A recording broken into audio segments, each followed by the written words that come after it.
ইতালির ভেনিসে বাংলা প্রেস ক্লাবের উদ্যোগে অনুষ্ঠিত হয়েছে মতবিনিময় সভা ও ইফতার মাহফিল। অনুষ্ঠানে প্রবাসী সাংবাদিক ও কমিউনিটি নেতৃবৃন্দ অংশ নেন। ভেনিস থেকে নিজস্ব প্রতিবেদক। পবিত্র মাহে রমজানের পবিত্রতা ও ভ্রাতৃত্বের বার্তা ধারণ করে বাংলা প্রেস ক্লাব ভেনিস আয়োজন করেছে এক ব্যতিক্রমধর্মী ইফতার ও মতবিনিময় সভা। শহরের একটি অভিজাত রেস্তোরাঁয় আয়োজিত এই ইফতার মাহফিলে বিভিন্ন রাজনৈতিক, সামাজিক ও সাংস্কৃতিক সংগঠনের নেতৃস্থানীয় ব্যক্তিবর্গ দলমত নির্বিশেষে অংশগ্রহণ করেন।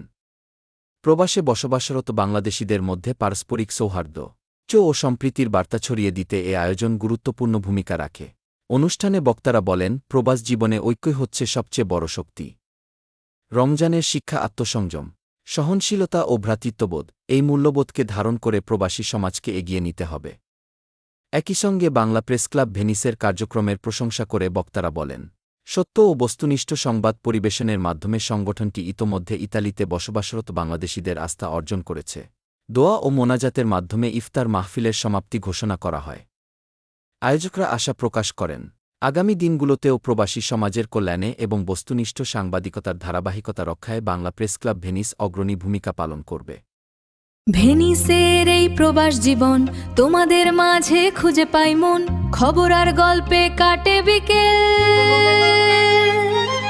যেন এ বাড়িটায় নেই কোনো নিখিল। বাংলা প্রেস ক্লাব ভেনিস আমাদের প্রাণের ওয়েজিস, একসাথে হাসি করি কোলাকুলি, এ যেন ঘরেরই এক নতুন দুনিয়া খুলি। বাংলা প্রেস ক্লাব ভেনিস আমাদের প্রাণের ওয়েজিস।